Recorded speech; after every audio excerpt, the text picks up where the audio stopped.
ETF index mutual funds నేర్చుకుని stock మార్కెట్లో రాణించాలనుకుంటున్నారా? వెంటనే ఈ నెంబర్కి కాల్ చేయండి.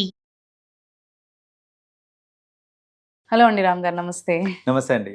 యా సో ఇప్పుడు మనకి రిలేషన్షిప్స్ చాలా, ఎందుకంటే చాలా చూస్తున్నాం. అంటే హస్బెండ్స్ వైఫ్ని చంపేయడము, వైఫ్స్ హస్బెండ్ని చంపేయడము, ఇలా రిలేషన్షిప్స్ అనేవి ఎందుకు వీక్గా అవుతున్నాయి అంటే what is not making them to be together, లేదంటే ఆ బాండ్ అనేది ఎందుకు మిస్ అవుతుంది ఒకరికొకరి పైన? దీనికి కూడా మల్టిపుల్ రీజన్స్ ఉన్నాయండి, లైక్ ఆ బాండ్ అనేది వీక్ అవ్వడానికి.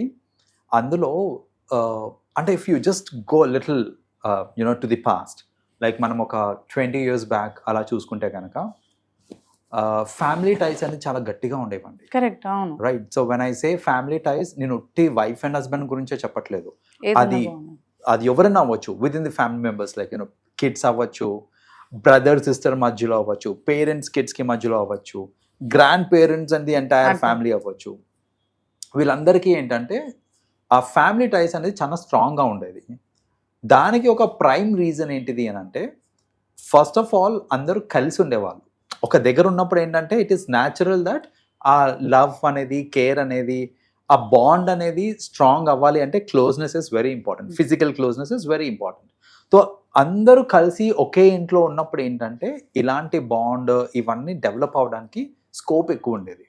హవెవర్ ఇప్పుడు ఒక పాస్ట్ 20 years నుంచి అలా చూసుకుంటే ఆ గ్లోబలైజేషన్ వల్ల అవ్వచ్చు, లేదా ఇప్పుడు జరిగే ఈ టెక్నాలజికల్ డెవలప్మెంట్స్ వల్ల, for whatever reasons, employment కోసం అనేసి జనాలు రీలొకేట్ అవ్వడం స్టార్ట్ అయింది. ఈ ఓల్డ్ ఏజ్ హోమ్స్ ఎక్కువైపోయి పెద్దవాళ్ళని, లైక్ స్పెషలీ ఏజ్డ్ పీపుల్ని అందులో వేసేయటము, మిమ్మల్ని చూసుకోవడం మా వల్ల కాదు అని చెప్పేసి, ఆర్ సమ్ టైమ్స్ కొందరు వాలంటీర్గా వెళ్ళిపోతూ ఉంటారు. ఏంటంటే నాకు భారంగా ఉండడం నాకు ఇష్టం లేదనేసి, లేదా నా ఏజ్ వాళ్ళు ఎవరు లేరు ఇక్కడ, నాకు బోర్ కొడుతుంది, అట్లీస్ట్ నేను ఓల్డ్ ఏజ్ హోమ్లో ఉంటే అందరు నా ఏజ్ వాళ్ళు ఉంటారు, I will have some activity. So multiple reasons వల్ల ఏమవుతుందంటే ఈ ఫ్యామిలీస్ అన్నీ ఏంటంటే బ్రేక్ అవుతున్నాయి, లైక్ న్యూక్లియర్ ఫ్యామిలీస్ అయిపోతున్నాయి అన్ని, లైక్ జాయింట్ ఫ్యామిలీస్ నుంచి. సో ఈ న్యూక్లియర్ ఫ్యామిలీ అవ్వడం వల్ల ఏంటంటే ఫస్ట్ ఆఫ్ ఆల్ జనాలు దూరం అయిపోతున్నారు.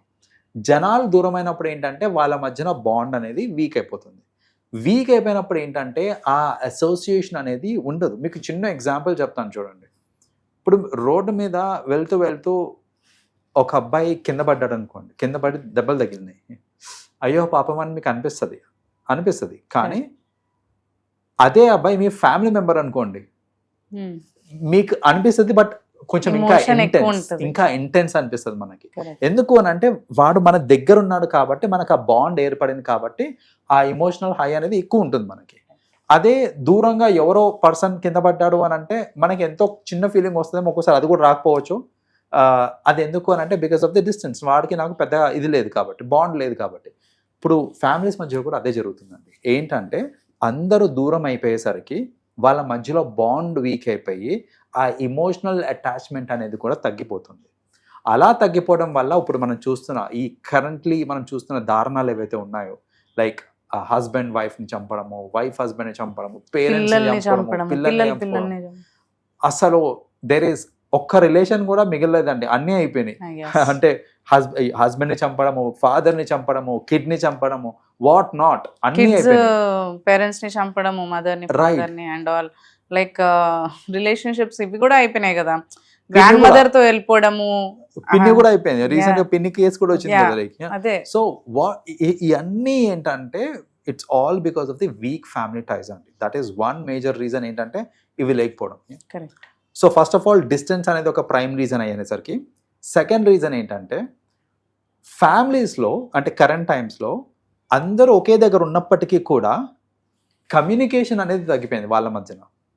సో ఇప్పుడు కమ్యూనికేషన్ తగ్గిపోవడానికి రీజన్స్ ఏంటి అని అంటే first and foremost reason mobile phones. ఇప్పుడు ఒక నలుగురు ఇంట్లో ఉన్నారు, నలుగురు సరదాగా ముచ్చట్లు చెప్పుకుంటూ ఏం జరిగింది అనేసి నవ్వుకుంటూ మాట్లాడుకుంటూ అది వేరు. నలుగురు ఉన్నారు పేరుకి, కానీ ఎవరి ఫోన్లలో వాళ్ళు మునిగిపోయి ఎవరు బిజీలో వాళ్ళు ఉండి అక్కడ ఇంకెక్కడ డెవలప్ అవుతుంది బాండింగ్ అనేది. సో కలిసి ఉన్నప్పటికీ కూడా ఈ టెక్నాలజికల్ ఇంప్రూవ్మెంట్స్ వల్ల, ఈ సెల్ ఫోన్స్ వల్ల మనకేంటంటే టైఅప్స్ అనేది వీక్ అయిపోతున్నాయి. ఇదే మీరు కనుక అంటే ప్రీవియస్ టైమ్స్లో చూసుకుంటే సరదాగా మా కబుర్లు చెప్పుకుంటూ ఏదన్నా జోక్స్ వేసుకుంటూ పాటలు పాడుకుంటూ అలా గేమ్స్ ఆడుకుంటూ రైట్. సో అలా ఫిజికల్ ఇన్వాల్వ్మెంట్ ఉండేది అక్కడ. దానివల్ల ఏంటంటే ఆ బాండింగ్ అనేది బాగా డెవలప్ అయ్యేది. ఇప్పుడు కరెంట్లీ ఏంటంటే ఫస్ట్ ఆఫ్ ఆల్ దూరం ఉంటున్నారు, రెండోది దగ్గరున్నప్పటికీ కూడా మాట్లాడుకోవట్లేదు, అదేంటే ఎవరు బిజీలో వాళ్ళు ఉంటున్నారు. సో అదొకటి. కొందరికి ఏంటంటే ఈ మధ్య చూస్తుంటామండి, like because of this IT sector కానివ్వండి, for whatever reasons wife husband ఇద్దరు వర్కింగ్, రైట్. వాళ్ళకో షిఫ్ట్ ఉంటుంది, వీళ్ళకో షిఫ్ట్ ప్రాబ్లమ్. ఇప్పుడు ఏంటంటే ఒకడు మేల్కొని ఉన్నప్పుడు ఇంకోళ్ళు పడుకొని ఉంటారు, ఒకరు పడుకొని ఉన్నప్పుడు ఇంకోళ్ళు మేల్కొని ఉంటారు. సో అక్కడ వాళ్ళకి ఏంటంటే ఓన్లీ వీకెండ్కి మాత్రమే వాళ్ళు కలిసి మాట్లాడుకుంటున్నారు, అది కూడా సేమ్ డే ఆఫ్ దొరుకుతుంది. కొన్ని కేసెస్ ఎలా ఉంటాయంటే ఒకరికి మండే ట్యూస్డే ఆఫ్ ఉంటుంది, ఇంకొకరికి సాటర్డే సండే ఆఫ్ ఉంటుంది. సో ఇలాంటి సిచ్యువేషన్స్లో అంటే ఇప్పుడు మన ఈ కరెంట్ ఉన్న ఇలాంటి మన ఈ ఎంప్లాయ్మెంట్ సిచ్యువేషన్స్ చూసుకుంటే ఏంటంటే ఆ ఎంప్లాయ్మెంట్ పరంగా కూడా వాళ్ళకి టైం అనేది దొరకట్లేదు. సరే ఇద్దరిలో ఒక్కళ్ళే వర్క్ చేయొచ్చు కదా, ఇంకొకరు చేయకుండా ఉండొచ్చు కదా అని అంటే ఇన్ఫ్లేషన్ సరిపోదు, ఒక్కళ్ళు పని చేస్తే ఇద్దరు పని చేసినా బతకలేకపోతున్నారు. సో అలాంటి సిచ్యువేషన్స్ లో ఒక్కోలే చేయాలి అని అంటే కష్టం.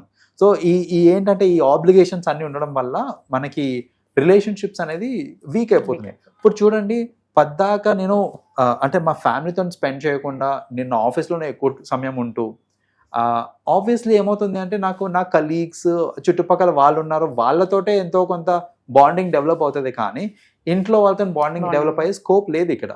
So that is the reason why ఏంటంటే మనం కరెంట్ టైమ్స్లో చూస్తుంటాము ఈ వీక్ బాండ్స్ ఉండడానికి మేజర్ రీజన్స్ ఇవి. అండ్ ఎంతో కొంత సమయం దొరికింది కలిసి సరదాగా ఉందాము అని అంటే జనరల్గా కపుల్స్ మధ్యలో అవుతుంటుందండి ఇది. ఏంటంటే నువ్వు నాకు టైం ఇవ్వట్లేదు అని కొట్టుకుంటారు ఉన్న టైంలో. దొరికేదే కాస్త టైము, సరదాగా మాట్లాడుకొని ఉండండి. ఆ దొరికిన కాస్త టైము ఏంటి, నువ్వేం చేసావు, నువ్వు నాకు టైం ఇవ్వట్లేదు అంటే నువ్వు నాకు టైం ఇస్తలేవు, నాకు ఉన్న టైంలో నువ్వు ఇలా చేసావు అంటే నువ్వు ఇలా చేసావు. సో ఉన్న టైం మొత్తము ఇలా ఉండి అలిగి మళ్ళీ మాట్లాడుకోకుండా ఉండడము. ఎందుకు అలిగారు అంటే మాట్లాడలేదని అలుగుతున్నాము, అంటే మొత్తానికి ఇట్స్ సైకిల్ బేసిక్గా. సో ఇలాంటి ఇవాళ వాళ్ళు ఏంటంటే they have to understand you know development of bond is very important. దొరికిన కాస్త టైం నిదానంగా మాట్లాడుకొని బాగా మాట్లాడుకొని ఆ లవ్ బిట్వీన్ ఈచ్ అదర్ అనేది మీరు ఏర్పరచుకున్నారంటే ఖచ్చితంగా బాండింగ్ బెటర్గా ఉంటుంది అండ్ ఫ్యామిలీ టైస్ స్ట్రాంగర్గా ఉంటుంది. You have a good family ties అని అనుకుంటే కనుక మీకు కష్టం వచ్చినప్పుడు మీ ఫ్యామిలీ మెంబర్సే మీకు ఉంటారండి ఫస్ట్. సో మీ ఫ్యామిలీ మెంబర్స్ని మీరు కరెక్ట్గా వాళ్ళతో గైడ్ అంటే వాళ్ళతో ఉండి సమయం కేటాయించి స్ట్రెంగ్తన్ చేసుకున్నారంటే, బాండ్స్ కనుక స్ట్రెంగ్తన్ చేసుకున్నారంటే you will definitely lead a very happy life. Right. Thank you, Ram garu. Yeah, welcome.